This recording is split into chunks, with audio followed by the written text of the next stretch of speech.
تو فرض عین کی بات کرتے ہیں کہ یہ ہر مسلمان عاقل بالغ اور آزاد کے اوپر تقریباً 10 سال کے بعد جو بالغ ہو جاتا ہے تب یہ ساری چیزیں اس کے اوپر لاگو ہو جاتی ہیں، شریعت اس کے اوپر نافذ ہو جاتی ہے، شریعت کے قانون میں وہ آ جاتا ہے۔ اب وائلیشن کرے گا تو وہ اس کا سزاوار ہوگا، اس کے لیے جو ہے نا اس کو سزا دی جائے گی اور اس کے اوپر جو ہے نا وہ عذاب ہے، پنشمنٹ ہے۔ لہٰذا 10 سال کے بعد 11-12 سال جب بھی وہ حالت بلوغت میں پہنچتا ہے تو ایسی صورت میں وہ مرد ہو چاہے عورت ہو، اس کے اوپر یہ تمام چیزیں جو اللہ کے احکام ہیں وہ فرض ہو جاتے ہیں اور ہر بندے کو اس کی ادائیگی کرنا بہت ضروری ہے۔ اگر کوئی نہیں کرے گا تو جیسا کہ نماز نہ پڑھنے والا جو نافرمان ہے، فاسق ہے، اس کے بارے میں قرآن پاک نے سورہ مدثر کے اندر جو ہے نا وہ آیت آتی ہے کہ جنتی لوگ جو ہیں وہ جہنمیوں سے پوچھیں گے ما سلککم فی سقر، تمہیں جہنم میں کون سی چیز لے آئی؟ قالوا لم نک من المصلین، تو وہ آگے سے جواب دیں گے ہم دنیا میں نماز نہیں پڑھا کرتے تھے، یعنی بے عمل تھے، فاسق تھے، اللہ کے حکم کو دل سے تو مانتے تھے لیکن اس پہ عمل نہیں کرتے تھے، اس وجہ سے آج ہمیں جہنم کی آگ میں یہاں ڈال دیا گیا ہے اور یہ بہت دردناک عذاب ہے۔ تو اس لیے کوئی بھی فرض ہے تو اس کا انکار کرنا سرے سے یہ کفر کہلاتا ہے اور اس کے اوپر عمل نہ کرنا یہ فسق اور نافرمانی کہلاتا ہے، لہٰذا ہمیں اس سے احتراز کرنا چاہیے۔ آگے بات کر لیتے ہیں فرض کفایہ کی۔ فرض کفایہ وہ حکم ہے کہ جس کا کرنا تمام لوگوں پہ فرض نہیں ہوتا، اس طرح کہ اگر بعض لوگ وہ کام کر لیں تو بقیہ لوگوں پر سے بھی ذمہ داری ختم ہو جاتی ہے۔ اگر کوئی شخص یہ کام نہ کرے تو سب گناہ گار ہوں گے۔ اس کی مثال جو ہے اس کے لیے بہت سارے احکام پیش کیے جا سکتے ہیں، جس میں بعض خالص دینی احکام ہیں، اس میں دنیاوی بھی چیزیں شامل ہیں۔ تو فرض کفایہ کا معنی کافی ہے، یعنی وہ تھوڑے لوگوں کی طرف سے ادائیگی کی جائے تو سارے لوگوں کی طرف سے کفایت کی ہو جاتی ہے۔ تو اس کی مثال جو ہے نا وہ میت کو غسل دینا یہ واجب ہے۔ اگر 1-2-4 آدمی اس کو غسل دیتے ہیں، اس پہ نماز جنازہ پڑھنا، میت کی تدفین کرنا، یہ ساری چیزیں جو ہیں یہ فرض کفایہ میں آتی ہیں۔ اس کے علاوہ قرآن پاک کی حفاظت کرنا، یعنی اگر کسی نے زبانی یاد کیا ہے تو اس کے حفظ کو یاد رکھنا یہ واجب ہے، یہ فرض کفایہ ہے اس کو، یعنی گھر میں اگر کسی نے کیا ہے، یا اس کے علاوہ جو مصحف ہے یعنی قرآنی نسخہ ہے اس کی حفاظت کرنا یہ بھی فرض کفایہ ہے۔ اس کے اوپر بھی لوگوں کو جو ہے نا وہ دیکھنا پڑے گا۔ دنیاوی احکام کی مثال جیسے کہ وہ صنعتیں وغیرہ، فیکٹریاں، کارخانے لگانا جن کی لوگوں کو ضرورت ہوتی ہے تاکہ وہاں سے ان کو روزگار ملے، رزق حلال کما سکیں، زراعت، کھیتی باڑی وغیرہ، یہ سب یعنی رزق حلال کمانا یہ فرض کفایہ ہے۔ اگر گھر میں سے ایک بندہ بھی رزق حلال کما رہا ہے تو کافی ہے، ہر بندے کو رزق حلال کمانے کا جو ہے وہ یہاں پہ حکم نہیں دیا گیا۔ اللہ تعالیٰ نے ویسے حکم دیا ہے کہ تم پاکیزہ رزق کھاؤ جو تم کسب کرتے ہو، جو تم حلال کی روزی کماتے ہو اس میں سے، تو ایک بندہ بھی اگر کر لیتا ہے تو کافی ہے۔ اس کے علاوہ اچھے کاموں کی جو ہے نا وہ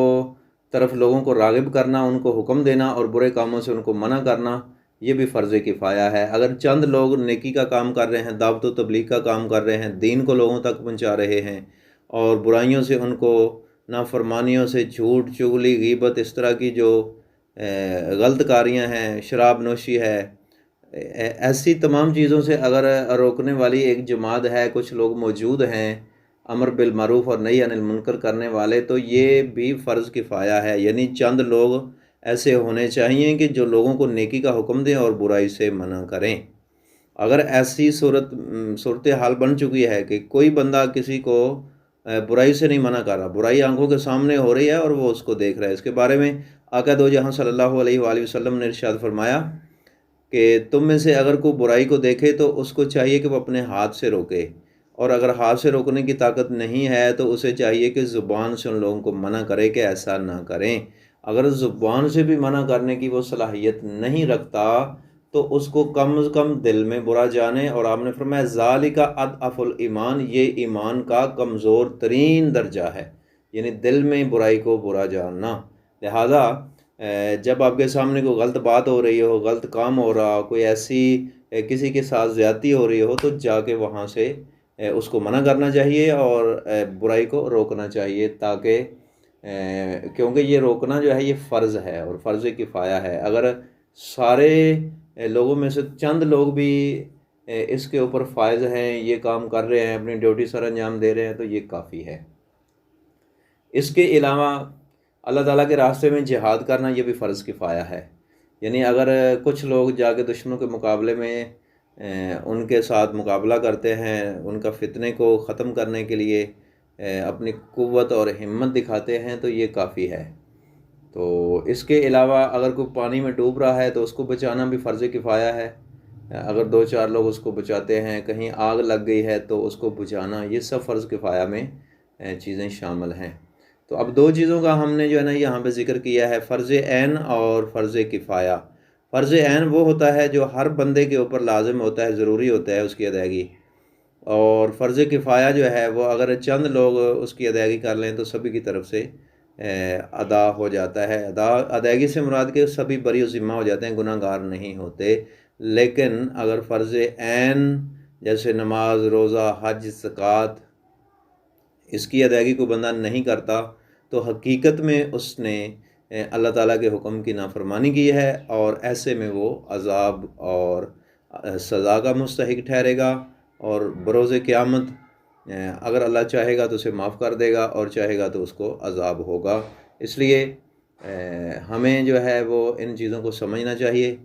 کہ جو چیزیں ہمارے اوپر فرض کر دی گئی ہیں، ضروری ہیں، ہمارے لیے لازمی ہیں، ان کو کسی صورت میں نہ چھوڑیں۔ نماز کی پابندی کیا کریں، 5 وقت کی نماز بہت ضروری ہے، اس کے علاوہ کوئی چارہ نہیں ہے۔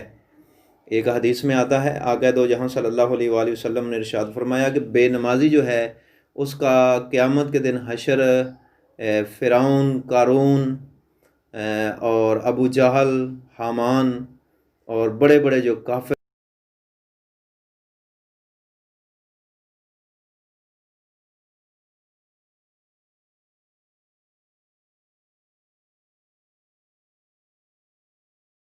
تو باقی چیزوں کو بھی دیکھ لینا چاہیے،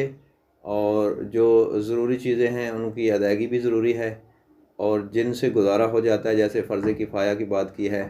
تو یہ 2 چیزوں کو آپ سمجھیں کہ فرض کیا ہے اور فرض کفایہ کیا ہے۔ اتنی ہی بات تھی، یہی پیغام تھا جو آپ تک پہنچانا تھا۔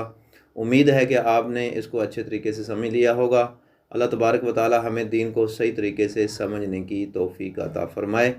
تو ایک بات میں اور بھی یہاں پہ جو ہے نا آپ کو بتاتا چلوں کہ فرض جو ہے، جیسے نماز کے فرض ہیں، جیسے فجر، ظہر، عصر، مغرب، عشاء، تو فرض رکھتیں جو ہوتی ہیں ان کی نیت کیسے کرنی ہے وہ بھی میں یہاں پہ ہی آپ کو بتا دیتا ہوں۔ اگر فجر کے آپ نماز پڑھ رہے ہیں تو ان فرضوں کی نیت کریں گے، 2 رکعت نماز فرض اللہ تعالیٰ کے لیے، اور وقت نماز فجر منہ طرف قبلہ شریف، اگر آپ امام کے پیچھے ہیں تو وہ بھی آپ ذکر کریں گے کہ پیچھے سے امام کے اللہ اکبر کہہ کے ہاتھ کانوں تک اٹھا کے جو ہے نا اپنے ہاتھ، عورت ہے تو سینے پہ باندھے، اور اگر مرد ہے تو بالکل ناف کے اوپر یا ناف کے تھوڑے سے نیچے جو ہے وہ ہاتھ باندھ سکتا ہے۔ یہی سنت طریقہ ہے، اسی طریقے سے جو ہے وہ نماز ادا کرنی چاہیے۔ اللہ تعالی ہمیں اسلام کو صحیح معنی میں سمجھ کر اس پر عمل کرنے کی توفیق عطا فرمائے۔ وآخر دعوانا ان الحمد للہ رب العالمین۔